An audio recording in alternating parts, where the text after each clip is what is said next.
Hello everyone, my name is Bree and welcome to Documented Journey. Today's video is going to be all about the hybrid notebook, or how to stuff your notebook if it's a hybrid. I kind of go over the different combinations. This is a field note size, but you can obviously do this with any size notebook you have. I have a lot of variations here, and I just wanted to show you what to do. So this is Avocado Cork. Sadly, I do not have Golden Meadow anymore, but that is what it looks like. This is mine, so I kind of just use scraps for the inside pockets. But this is a folio, so that just means it does not have the inside strings. This, however, is a hybrid, so that means it has the two elastics on the inside and the folio pockets. So I wanted to show you a few ways that you can stuff this hybrid notebook. So obvious ways are, you can put your two notebooks on the elastics, and with this you get a thin, low profile situation here. There's enough room for tabs. So if I had these tabs, let's see if I can find them. These types of tabs, they kind of stick out and you can't see them. I'll kind of give you a little demo. So you want them to stick out so you can grab where you want them. And then they still, you can kind of like move them because they're removable. You can move them to be where you want them. So you can have your tabs, and pens fit nicely in here. This is a regular ballpoint.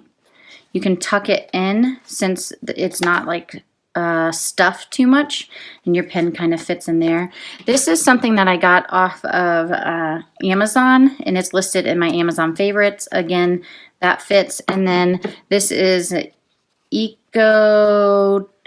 Eco, and that does not fit. So if you're looking for a pen loop big enough for a thicker fountain pen, you need to let me know. You can clip it like this, but obviously it's not ideal.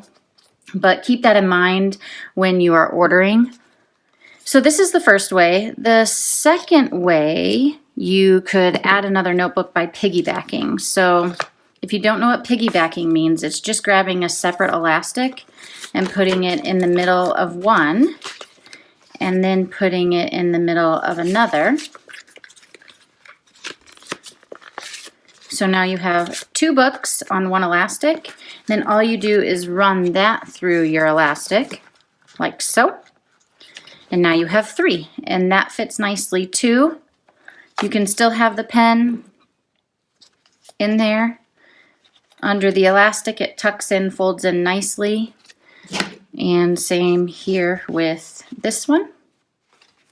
So that's one way to use it. I'm sure you could actually piggyback another one if you wanted to, because there is space. Let's see if I can do that for you. Here's one. So if I was going to piggyback these, I need another elastic. Let's see if I can find one. All right, so one more elastic. Let's piggyback 4 notebooks. So I've got one here. Find the middle here. Okay. And now I just tuck that under this string, and now we have 4 notebooks. That's kind of what your overhang looks like. I can still have my pin loop tucked in nice along the side, and that works out really well. So there's 4 notebooks piggybacked. There are tons of combinations. Instead of notebooks, you could have zipper pouches. You could have those craft folders. They don't have to be notebooks. So think of these notebooks as, interchangeable other things that you can use. Another way I like to use this is to actually just use a Moleskin. This is a Moleskin pocket notebook, and you can put it in both sides like so. Sorry, it's got tape on it on the outside, so it's a little sticky. Both sides like so. The pen loop fits. Again, you can tuck it along the side, and your overhang is a little bit less. You can also take that out, keep that there, take a little mini field notes here. This is how I like to use it. And then it looks like this. If you want it to kind of like lay flatter here, what you can do is you can actually tuck in this first little guy right here, like that, and then it kind of lays flatter to the notebook. And then again, you can have a pen loop here. You can use a thicker pen, just slide it underneath there, like a Karas Customs or one of these cheapy ones. You have a little bit of overhang, so when you are sticking your flags or tabs or whatever you use, just stick them closer to the notebook, and you won't have very much overhang there. I mean, so it works beautifully. This is my favorite combination because I normally use a monthly on that, and then I use this for note taking or like random lists and things like that. So there's that. You can also, if you just don't want to add the strings just because you don't like the look of it, or you don't like, you know, you just don't know, you can do the same thing with these. You can easily take two notebooks, and let's take elastic. We'll do the 4 notebooks like we did before, maybe. And we'll piggyback them here. There are so many different combinations, and they don't have to be notebooks. Remember, like I said earlier, it could be a craft folder. So I'm going to stick that there. So I have 2 notebooks piggybacked together. I'm going to take these 2 and do the same. So maybe this one right here is a zipper pouch, or maybe it's a craft folder or whatever. So stick that in the middle, and stick this in the middle here. And now I take this one and I shove it in between, and now I have my 4 notebooks in a folio the same way as if it was on strings. It's perfectly fine, and it closes just as well. Or you can just take one notebook,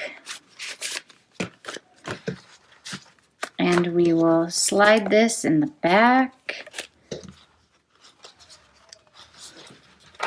like so.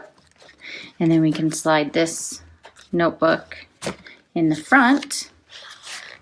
This is, again, my favorite way to use it. And so you don't technically need strings. How cool is that?